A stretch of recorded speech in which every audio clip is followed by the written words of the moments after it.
সারা জীবন শুধু শুনে এসেছি মানুষের মুখে যে অতিরিক্ত ভালোবাসা নাকি ব্লক লিস্টে সীমাবদ্ধ থাকে, কিন্তু আজ যখন নিজের ভালোবাসাটা ব্লক লিস্টে সীমাবদ্ধ হয়ে গেল, তখন নিজের অজান্তে চোখে পানি চলে আসলো। কারণ কখনো তো এমন হওয়ার ছিল না যে নিজের ভালোবাসাটাও এরকম ব্লক লিস্টে একসময় সীমাবদ্ধ হয়ে যাবে। তাই আজকে তোমাকে কিছু কথা বলতে চাই।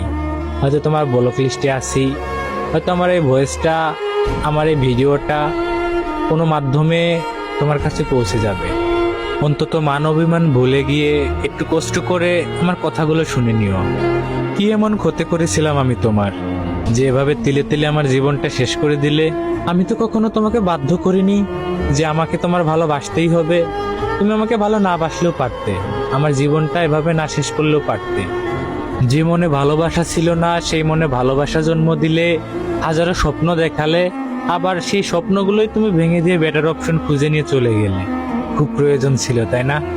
হয়তো টাকা পয়সা দিয়ে তোমাকে কিনতে পারিনি, তোমাকে ধরে রাখতে পারিনি, কিন্তু আমার এই ভালোবাসা দিয়ে তোমার জন্য যা যা করেছি, তুমি চাইলে তুমি বিয়ের পরে তোমার প্রিয় মানুষটার কাছ থেকে কিছু প্রমাণ চেয়েও, যেগুলো আমি তোমাকে দিয়েছিলাম। তোমাদের ডিভোর্স হয়ে যেতে পারে প্রমাণ নিতে গিয়ে, তবুও আমার মতো করে সে কখনো বলতে পারবে না যে আমি তোমাকে কতটা ভালোবেসেছি। তবে দিন শেষে তোমার প্রতি আমার এক আকাশ পরিমাণ অভিযোগ থেকে যাবে। আমি আমার সবটুকু দিয়ে ভালোবাসার পরেও তোমাকে পাইনি, তোমাকে হারিয়ে ফেলেছি। তবে চিৎকার করে একটা কথা সবসময় বলতে পারবো যে একটা মানুষের প্রতি আসক্ত হয়ে আমি চরমভাবে ঠকে গেছি।